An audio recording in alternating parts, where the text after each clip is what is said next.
Okay, so now we're going to talk about states of matter, specifically gases. All right, and so this is going to be for those who didn't want to read. This will be me giving you the finer points.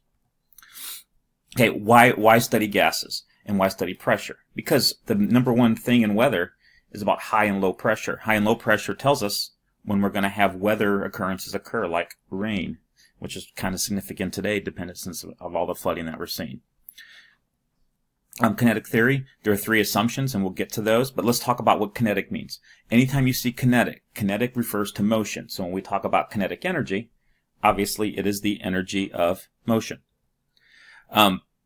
So energy an object has because of motion's kinetic energy. All right. So according to kinetic theory, see the time here, kinetic and kinetic, all matter is tiny particles that are in constant motion. So kinetic theory tells us particles are always moving. When we talk about particles of a gas, we use the term molecules or atoms, depending on where we're at. Okay, so now kinetic theory applies with three basic assumptions. Assumption 1, right here. The particles of a gas are considered to be small, hard spheres with an insignificant volume. All right, what that means. Particles are far apart, all right, and the distance of the particles is way far apart when we start to compare to liquids or solids, which we'll do. Between the particles, lots of empty space, and there's no attractive or repulsive forces. That's point 1. Assumption 2. The motion of particles in a gas is rapid, constant, and random. All right?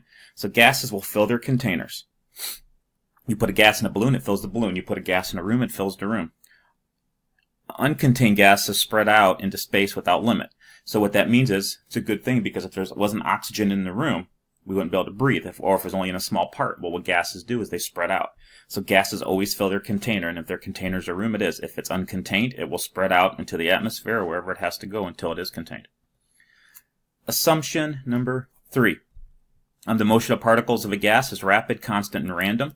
This rapid, constant, and random motion causes tons of collisions to occur. So they will collide not only with the walls of their container, but also with each other.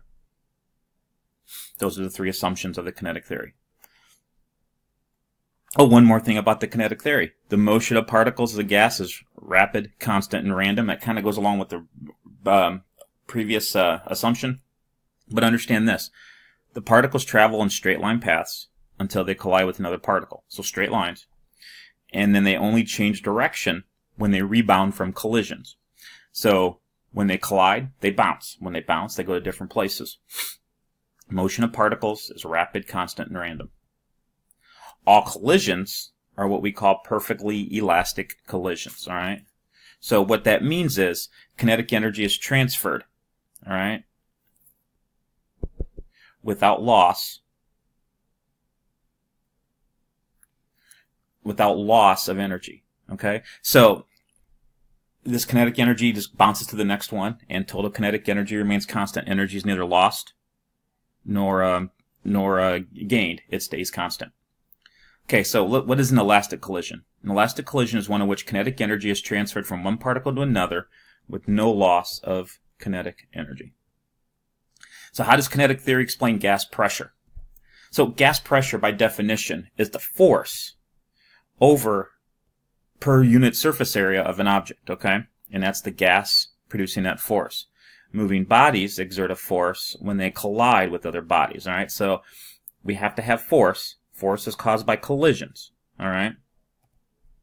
So gas pressure is the result of billions of rapidly moving particles in a gas colliding with an object. More collisions, more gas pressure. Number 1 rule of gas pressure.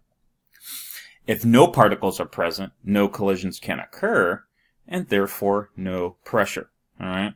So what we call where there's no particles present, we call that a vacuum, and that's outer space is a vacuum. So if we can suck out all the air in a place, we have no particles, no pressure. That's what a vacuum is. Air exerts pressure on Earth because gravity holds the particles of air within the atmosphere. If we did not have gravity, it'd be very difficult for us to breathe because it would not hold anything in gas-wise. So now, this pressure of all the particles in air we call atmospheric pressure. It's the pressure in the atmosphere. That's what causes the temperature change with the high and low pressure systems. As you climb higher up, all right, in a mountain or whatever, air pressure becomes less. And since there's less air pressure, there's less air. If there's less air, it's harder to breathe. That's why when you go up into the mountains, it's more difficult to breathe. And you'll see that in athletic events when they play in Denver. Okay, so how do we measure gas pressure or air pressure or barometric pressure? The atmospheric pressure, we use a barometer. And what a barometer is that air pressure pushes down. Then we have mercury in this tube. Now mercury, it can be other things, but mercury is the best. And what happens is, as pressure pushes down, the mercury goes up the tube. So the more atmospheric pressure there is, the higher the mercury goes up on the tube. And then we calibrate this tube, and we can find where the air pressure is. So you can see in the top of Mount Everest a lot less pressure than we see at sea level, because it's farther away from the center of the Earth, farther away from gravity. Okay, so when weather forecasts state that a low-pressure system is moving into your region, it usually means that a storm is coming. What do you think happens to the column of mercury in a barometer as the storm approaches, and why? When a storm approaches, the mercury goes down, which means there's a decrease in atmospheric pressure. And it just goes back to what we see here, right? When we see the pressure go down, that means pressure goes down. Okay, so the units of pressure, the SI unit is the Pascal. Okay, normal atmospheric pressure is 100,000 pascals. So we tend to use the kilopascals also for pressure, just so we can keep the number smaller. Now, before we started to use the SI unit, and probably what you'll see with the barometers that you see on the news, they talk about millimeters of mercury. And then atmospheres. Don't worry about the math of this yet. We'll get to that when we talk about gases specifically. But just understand these are gas pressure units. Pascal, kilopascals, millimeters mercury, and atmospheres. So now an atmosphere is 760 millimeters of mercury. Okay, so that's a conversion. And this is usually at 25 degrees Celsius. So here's the mathematical relationship amongst one atmosphere, 760 millimeters mercury. It's the same as 101.3 kilopascals. Now, what we're talking about here is standard temperature and pressure. And STP, very important to understand, that is where temperature is 0 degrees Celsius and pressure is 1 atmosphere. Okay? Standard temperature and pressure, 0 degrees Celsius, 1 atmosphere. Again, that's something we'll review more. Okay, so what's the pressure of millimeters of mercury inside a vacuum? Well, if there's no gas in a vacuum, it's 0. So 0 millimeters of mercury is the pressure inside a vacuum. All right, so kinetic energy and temperature. What is the relationship between the temperature in Kelvin and the average kinetic energy of particles? So, as a substance is heated, its particles absorb energy, some of which is stored within the particles. This stored portion of the energy is called potential energy. Potential energy does not raise the temperature. All right.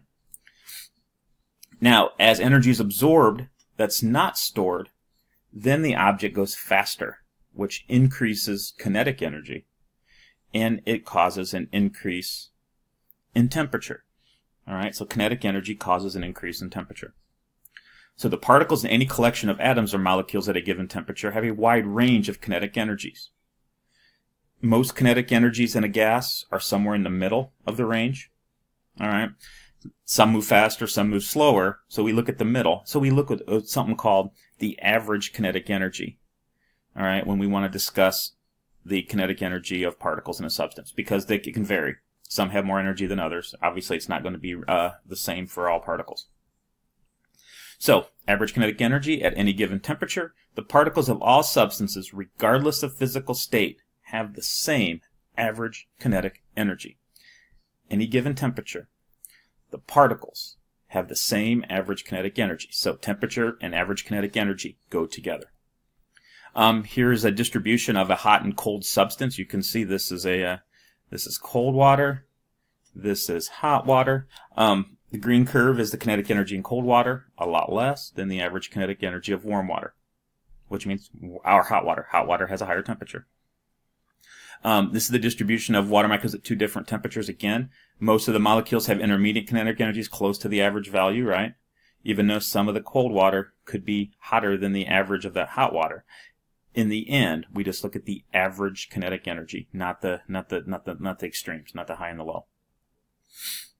The average kinetic energy of the particles in a substance is directly related to the substance's temperature. An increase in average kinetic energy increases the temperature. As substances cool, the particles move slower and their average kinetic energy decreases. So if you want a lower kinetic energy, you cool it. If you want to increase it, you heat it up. Absolute zero is 0 degrees Kelvin, or negative 273.15 Celsius, is the temperature at which the motion of particles ceases. No temperature can be lower than absolute zero. In fact, we've never achieved absolute zero. It's a point that is it's theoretical, and we'll talk about Boyle and where that all came from later. But just understand that the closest we've achieved is this, which is pretty cold. But what would happen at absolute zero, nobody knows. Coldest temperatures recorded outside the laboratory are from space. Using a radio telescope, we have found that 1 Kelvin is the coldest known temperature that we've actually seen in space. Actually, this temperature here achieved is forced. It's a forced temperature. I'll see if I can find a video to show to you of this happening. Okay, so when we talk about average kinetic energy, it applies to the Kelvin temperature, not Celsius, not Fahrenheit. It's directly proportional to the average kinetic energy of the particles of the substance is the Kelvin temperature. All right. So what is the result of increasing the temperature of a gas sample? Read through those, and the correct answer is C, an energy in the average kinetic energy of the sample. So to increase the temperature, we increase the average kinetic energy. Key concepts. You can read through these. I'm going to go take some time here to look at these vocab words. Kinetic energy, kinetic theory, gas pressure. You should know these terms. Vacuum, atmospheric pressure, and barometer. You should know these terms. Pascal, atmosphere, just what these units are. And that is all.